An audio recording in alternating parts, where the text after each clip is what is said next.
मैले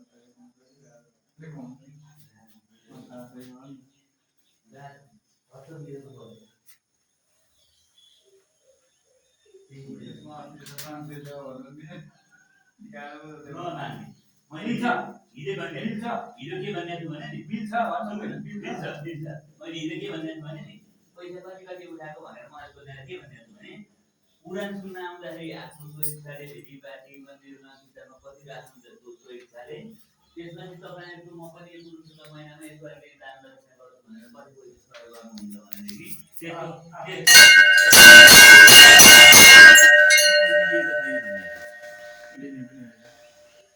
त्यो एउटा कापी दिइराख्नुपर्छ है त्यसले यति दियो भन्ने पार्नुलाई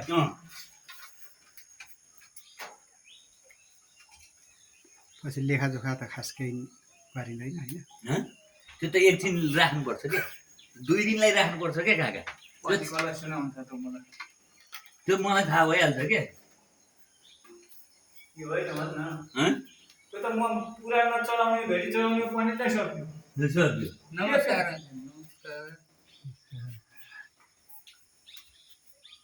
यहाँ भेटीपाटी त कति वर्ष यहाँ मन्दिरमा छोड्ने कति वर्ष पण्डितलाई दिने त्यो त पण्डित बसेर फल्लाह गरेर छोड्छौँ पण्डितले मात्र किताबमा चढाएको लानु भनेर यहाँ नआउनु नारायण गरेर कति वर्षले यहाँ मन्दिरलाई जोड्ने व्यवस्था गर्नु केही पनि लाग्नु हुनु रे काकाले होइन मन्दिरलाई होइन पण्डितलाई केही चाहिँदैन मलाई सोध्नु केही भन्ने तैँले भन्नै पर्दैन त्यो कुरा त केही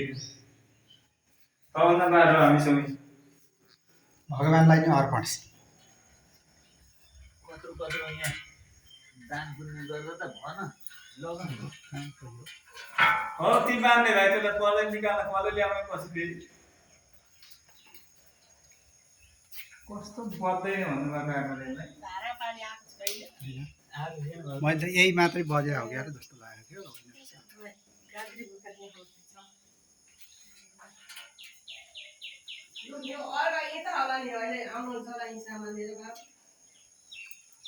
अलिकति अर्को नैवेद्यहरू त्यहाँ भाउजूले बनाउनु भएको भाउजूले नैवेद्यहरू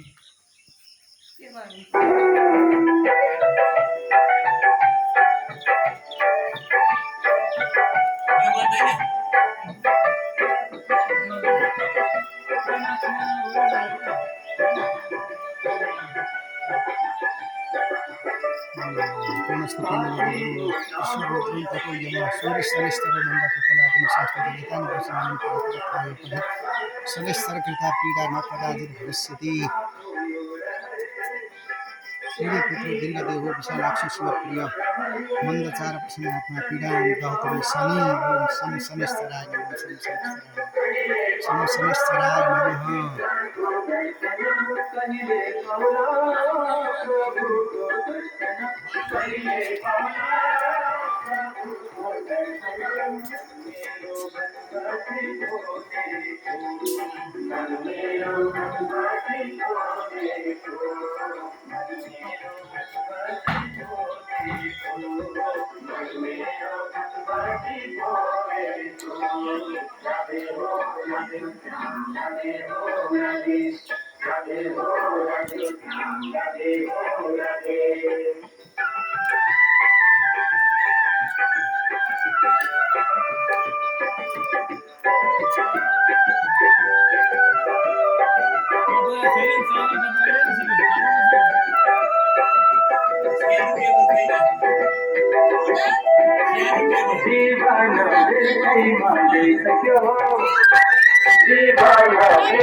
अब यति र यहाँ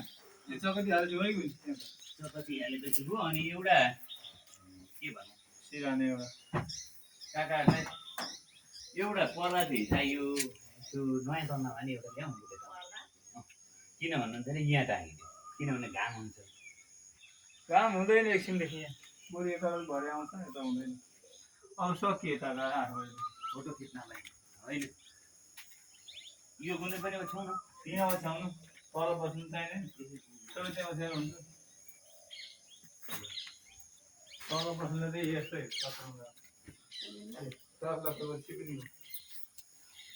तपाईँको पनि छ नाम दिने बेलामा चाहिँ पैसा दिनु छैन अनि नाम हुन्छ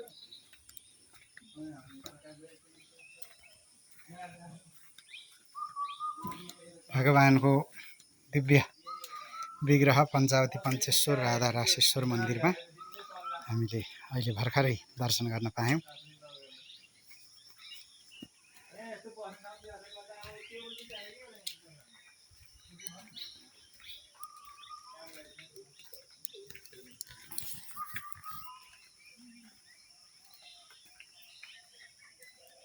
भन्ने त देख्नै